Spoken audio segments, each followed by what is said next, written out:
You're very welcome. We are looking at June's edition of the Sunday Independent Ireland Thinks poll. I'm Gabia Gatavitskate, the political correspondent, joined as always by Kevin Cunningham, our top pollster, who's works late into the night carrying out the poll. You might take us through the state of the parties and what. Yeah, absolutely. Thanks, Gav. Yeah, so state of the parties, it's Fianna Fáil, Fine Gael, both on 21%. That's Fianna Fáil down 2 from last time and Fine Gael up 1. Sinn Féin on 20%, so Sinn Féin down 2. So that's the three parties basically within 1 point of each other. The other movements are Social Democrats up to 9% from 8. That's similar to their previous record of 9%. So that's kind of similar to their peak when Holly became leader originally. The Labour Party are also up to 5. So that kind of means the combined vote for the Social Democrats and the Labour Party up to 14, which is again a record as well. Independent Ireland 5.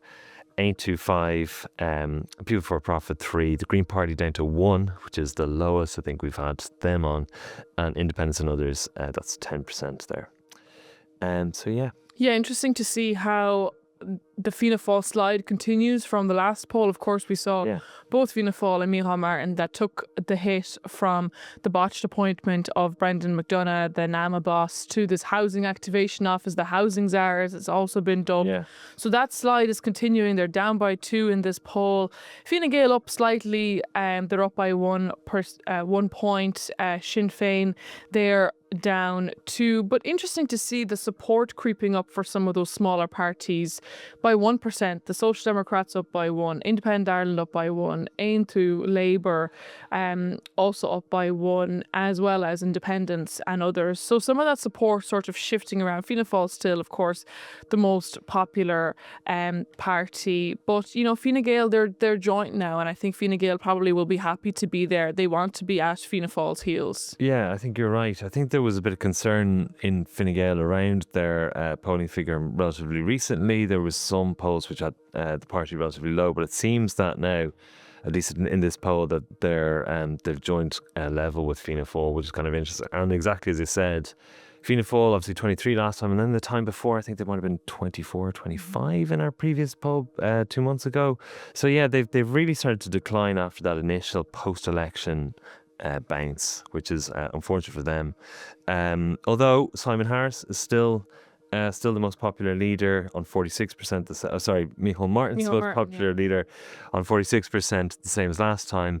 And Simon Harris is up very slightly. There isn't a huge amount of change in terms of leadership approval ratings, other than the fact that Mary McDonald is in last there again, of the 5 main leaders. So even though the Fianna Fáil slide continues, it doesn't seem to be very personal to Micheál Martin.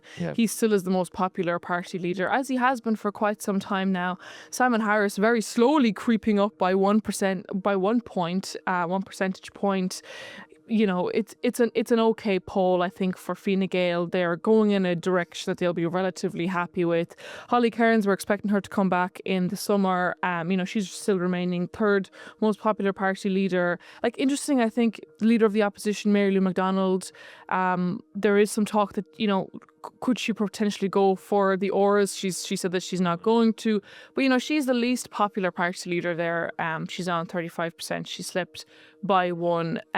So no 2 major changes, but it's interesting to see those trends, I think, you know, and that support for the opposition, whether or not it'll actually take off. Yeah, and the point about Mary Lou McDonald being the least popular of them is kind of reflected of outside of the Sinn Féin vote, there isn't much appeal for Mary Lou McDonald, and that probably restricts their ability as well as a party to go beyond the current polling figures that they're at, I guess.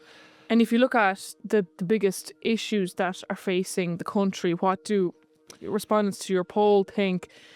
Housing up there, I think that's been consistently at the top, hasn't it? It's been consistently at the top for a long time. So housing's on 51%. Now it's down 11 from last time, but it's still massive issue, still by far and ahead the most issue. And I think you could probably broadly categorise our issues as top issues like housing, and then you've got a set of kind of major issues which are in excess of 10%. So you've got cost of living 26, immigration 24, and healthcare 17, with very little change in those specific numbers. But the one for which there is a quite dramatic change is the issue of Israel and Gaza. And that is lifted from 3% identifying it as an issue. So basically a kind of peripheral issue, tended to be one emphasized by kind of left-wing party voters. It's now a major issue with 15% identifying that as one of the huge jump there. Yeah. And obviously we do see, relentless media coverage of what is going on in the Middle East, but also it crops up in the Dáil over and over and over again. We saw this week that Sinn Féin vote on whether or not the central bank should be involved in the sale of Israeli war bonds effectively, and we had two what would have been government supporting independent TDs, Gillian Toole, Barry Heenahan. They voted in support of the Sinn Féin legislation and against the government. So it has been an issue now for some time, but it's interesting to see that in the public sentiment it is an issue, but it's becoming even more so a bigger issue. We know, of course, that you do have some interesting questions as well when it comes to Gaza and what the public think of it as well in the poll. Yeah, there's a bunch of different questions about Gaza, which are quite interesting. I mean, you've got ones which ask people about whether it's a genocide or not, and whether the Occupied Territories Bill, whether people support that. Now, on all these sorts of questions, there's quite a dramatic increase in support, and it's almost like there's a consensus really in Irish politics around those issues. It's worth emphasising as well, one of the really interesting things I spotted about this particular issue is how it actually is slightly divided by gender in terms of the relative emphasis of this issue as well, going back to that 15% I mentioned earlier. It's 20% amongst women and 10% amongst men. So there's quite a bit of a difference between, so basically women are twice as likely to emphasise this issue compared to men. And actually that difference is even starker amongst younger people, women under 35 in particular. But yeah, it's an interesting issue. Obviously, the government have come out. Both party leaders have emphasised the fact that they believe it to be genocide or genocidal, and that's reflective of the strong consensus of the Irish public of all age groups and all genders. Yeah, and Ireland, in fairness, has one of the most strongest pro-Palestinian stances, if not the strongest, in the European Union, and we did see the use of that word genocide this week, which is really quite impactful. Sticking with foreign affairs, of course there's looming Trump tariff war, a lot of uncertainty there. We've heard all of the warnings now really from the business lobby and the government side, but really what hit the headlines this week, of course, was this J1 program that tens of thousands of Irish young people go on every single summer, where they get their J1 and away they go to have a bit of fun, to get a job, and just to really experience America.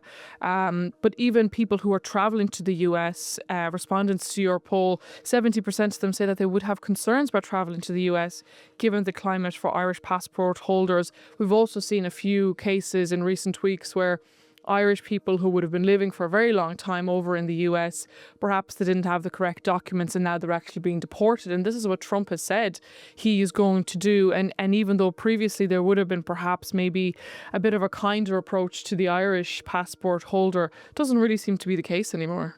No, exactly as you say, that's 70% being very concerned, and it's reflected in some of the other polling figures we have around the impact of tariffs, Donald Trump, and the economic issues, particularly that of cost of living concerns that people have and how much that's going to impact on their own personal lives. Lots of very interesting questions and much more analysis and detail in this weekend Sunday Independent and the Irish Independent online.